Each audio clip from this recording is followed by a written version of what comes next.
ज्या हातांना मृत्यूदंडाच्या लोखंडी बेड्या घातल्या होत्या तेच हात आज बादशहा स्वतः सन्मानाने मुक्त करत होता. बिदरच्या दरबारात सोन्यांच्या मोहरांचा ढीग पडला होता.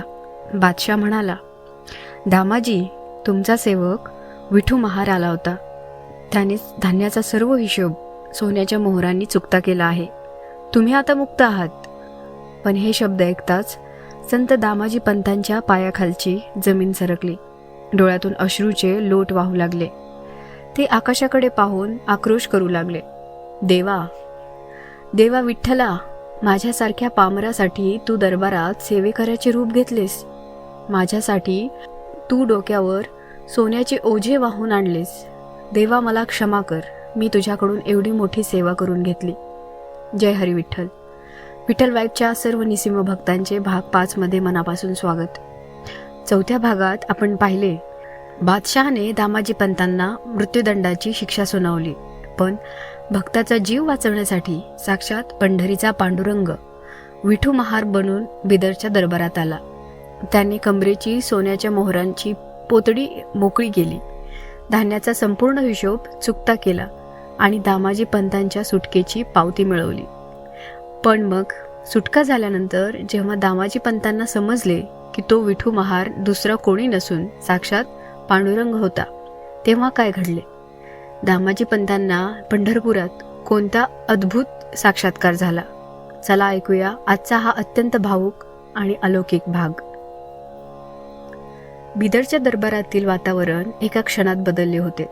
चुगलखोर मंत्र्यांची तोंडे काळी पडली होती. पण बादशहा स्वतः दामाजी पंतांच्या भक्तीने प्रभावित झाला होता. सैनिकांनी दामाजींच्या हातापायातील जड साखळदंड काढून फेकून दिले. बादशहाने अत्यंत आदराने दामाजी पंतांना पावती सुपूर्द केली आणि सांगितले, दामाजी पंत, तुमचे धान्य कोठाराचे सर्व कर्ज फिटले आहे. तुमचे सेवक विठू महार यांनी व्याजासकट रक्कम भरली आहे. तुम्ही पूर्ववत मंगळवेढ्याचे रसददार म्हणून पद सांभाळावे. पण दामाजी पंतांच्या कानावर बादशहाचे शब्द पडतच नव्हते. त्यांच्या मनात एकामागून एक विचारांचे वादळ उठत होते. विठू महार? पण माझ्या घरी तर विठू नावाचा कोणताही सेवक नाही. मंगळवेढ्यात असा कोणताही माणूस नाही ज्याच्याकडे सोन्याच्या मोहरांची पोतडी असेल. मग माझ्यासाठी इतके धन आणणारा, मला या मृत्यूदंडाच्या दारातून वाचवणारा तो काळा सावळा सेवक नेमका कोण होता? दामाजी पंतांनी दरबारात चोहीकडे पाहिले. कुठे आहे तो विठू?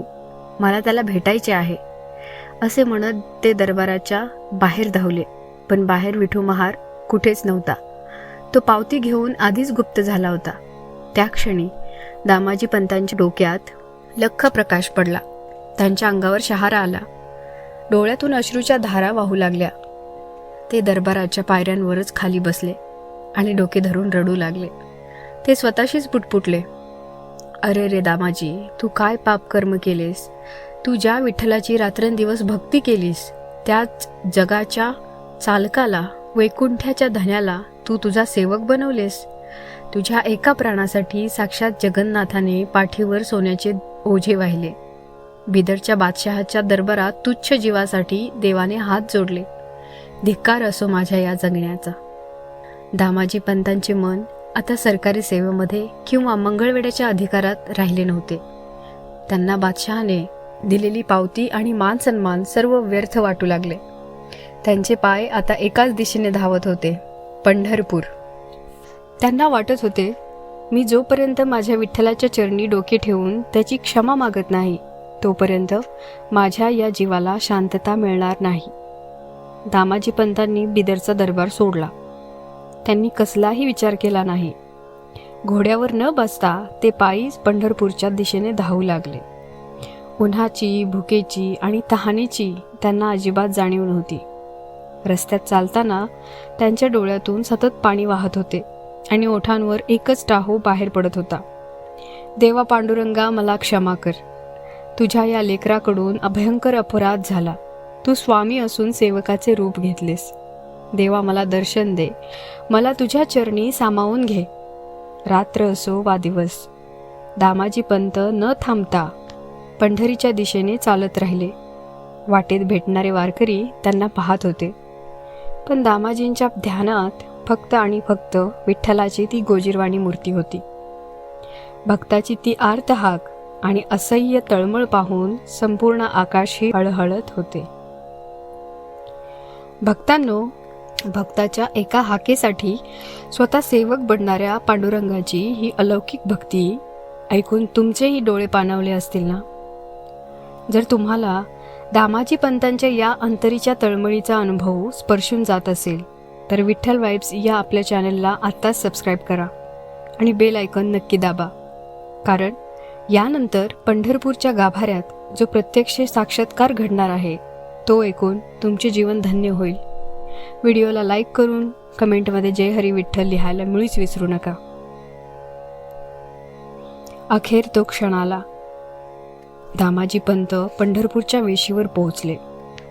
पवित्र चंद्रभागेत स्नान करून ओल्या कपड्यानिशी ते धावत धावत मंदिराच्या महाद्वाराकडे गेले. पायऱ्या चढत असताना त्यांचे शरीर थरथरत होते.